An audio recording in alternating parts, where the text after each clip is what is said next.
A 75-year-old patient was brutally beaten and attacked by a 20-year-old man in a nursing home in Detroit. The older gentleman was taken to the hospital and thankfully didn't suffer life-threatening injuries. We're going to play a clip of that video, but I do want to warn you, it is very difficult to watch. But as shown here, the suspect can be seen assaulting the older man. The video lasts for a full minute. It has gone viral and caused outrage on social media, as it should, including from President Trump. He tweets, "Is this even possible to believe? Can this be for real? Where is this nursing home and how is the victim doing?" To discuss this with us, we bring in Newsmax White House correspondent Emerald Robinson. Emerald, thanks for coming back on the show. Hi, Lindsay. Thanks for having me. Yeah, that video is really hard to watch, isn't it? It definitely is.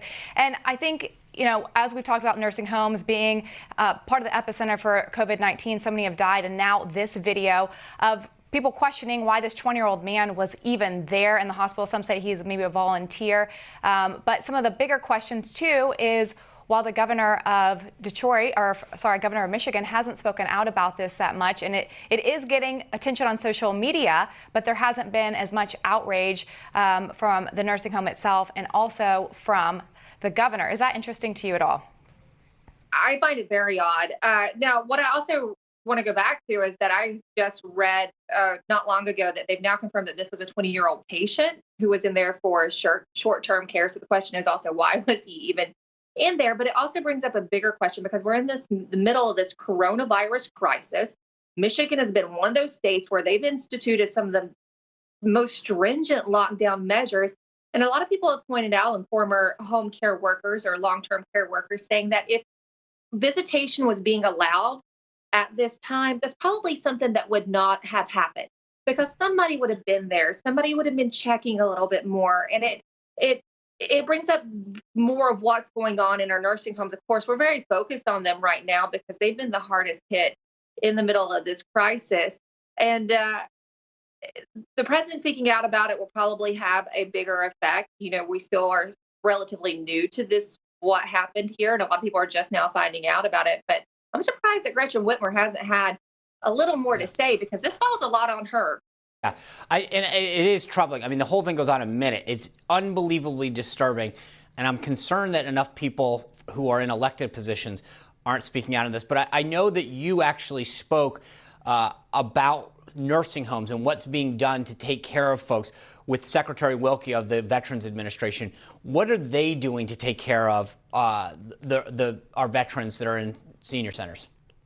Yeah, sure. I spoke at length with this matter with Secretary Wilkie, and he did note that they instituted some pretty strict measures pretty early on because you have to note they have 7,000 to 8,000 veterans in long-term care, and about half of them are from World War II and the Korean War. And he talked about how being in this kind of isolation without visitation is so hard on them, particularly as we're going into this Memorial Day weekend where we honor those vets who have fallen for our freedoms, and how difficult it is for them, particularly this weekend, to keep those veterans from getting visitation. Now, what they are doing is they're continuing these measures in place that continue to block visitation or restrict visitation to these veterans. And I asked Secretary Wilkie, how long did they foresee keeping these policies in place? And he didn't really have a timeline on that, saying that they had to make sure that the hospitals or that these facilities were clear and safe from coronavirus before they could really ease up on them. But they do hope to do that soon, and not even just for the nursing facilities,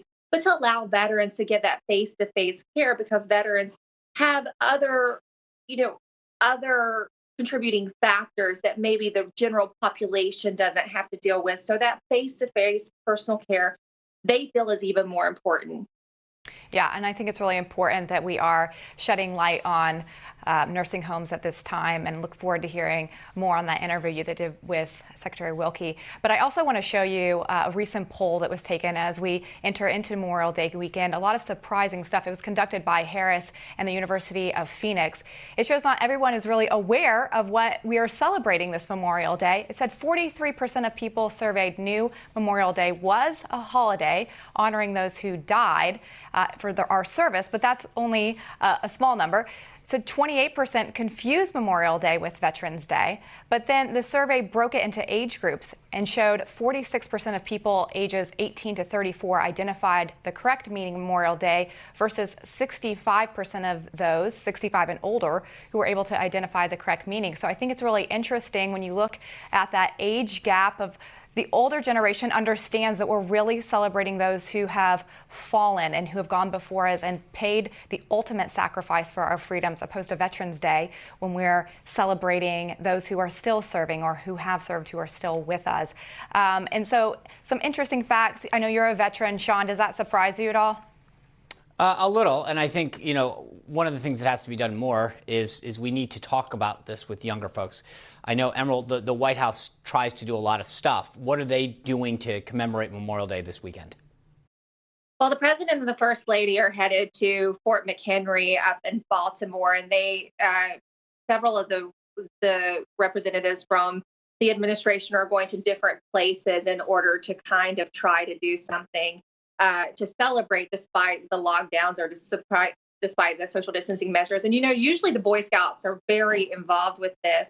They're still going to try to do something where, the Boy Scouts stand at attention during this time. There's not the wreaths across America, but they are leaving the cemeteries open so people can go and lay flowers at the grave, commemorate those maybe family members who have fallen.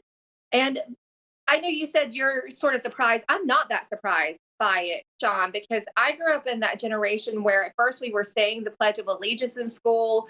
We were more focused on patriotism and what it meant to be an American. And I saw that wane through my generation. And I assume, Lindsay, and you and I are basically probably close to the same age. I don't know if you experienced the same thing, but now in looking at some of my, younger cousins who are in school, it just doesn't seem to be as much of a focus as it used to be. I echo that with you as well. It's a problem, and I think that we need to start making sure, your point, we don't say it as much anymore when it comes to teaching kids the Bill of Rights, all the things that we grew up singing and saying. It's become almost something that people are embarrassed, and that's wrong, because as soon as we forget our history, we're A, bound to repeat it, and B, we don't recognize what people have done to sacrifice for it. Emerald, in the press briefing today, though, I want to just say one thing. The president came out and said that he's asking all churches throughout the whole country to open up. Were you shocked by this? Because I think doing it so late on a Friday ahead of, you've got Jewish services that will occur tomorrow on Saturday, Christian services on Sunday. Was this a shock to hear? I wouldn't say it was shocked. I was shocked when they announced the press briefing and we didn't know what was going on. But, he's been getting a lot of pressure behind the scenes. And I talk particularly to a lot of faith leaders who are close to the president, who advise the president. And this is something that they've been trying to get the administration to do. Clearly, they felt like they had to get the CDC to sign off on a bit. But recall, he'd also tasked the Department of Justice to look at this and how it infringed possibly on constitutional freedom of speech, constitutional freedom of religion. And Attorney General William Barr had been pretty outspoken about it. So we knew something was coming down the pipeline. The president had been pretty vocal that he wanted to get churches open. And also, you can't ignore, Sean, as you well know, that is a big base for him, the evangelicals, the Christian community. And they were calling for him to do it. I get it. And that's the thing. I get why he did it, A, because it's, I think, the right thing to do, and B, because he understands the constituency. I was a little shocked to see it so late on a Friday, so close to services for so many, for so many faiths that need to now quickly adapt. I also think it's going to be interesting to see how many governors allow it to happen in their state, because while he urged them to do it, I don't know that they have enough time to actually pull it off. So, we'll see come Monday how much it happened. But I hope you have a great Memorial Day weekend, and thank you for joining us. Thanks, Sean. It's always great to see you too. All right. Well, coming up, a Republican senator is introducing a new bill to Congress that will seek to restrict the military from helping Hollywood if they continue to modify American movies so they can be shown in China. And later, we're talking to conservative media personalities, Diamond and Silk, on what Joe Biden recently said about black voters. Stick around.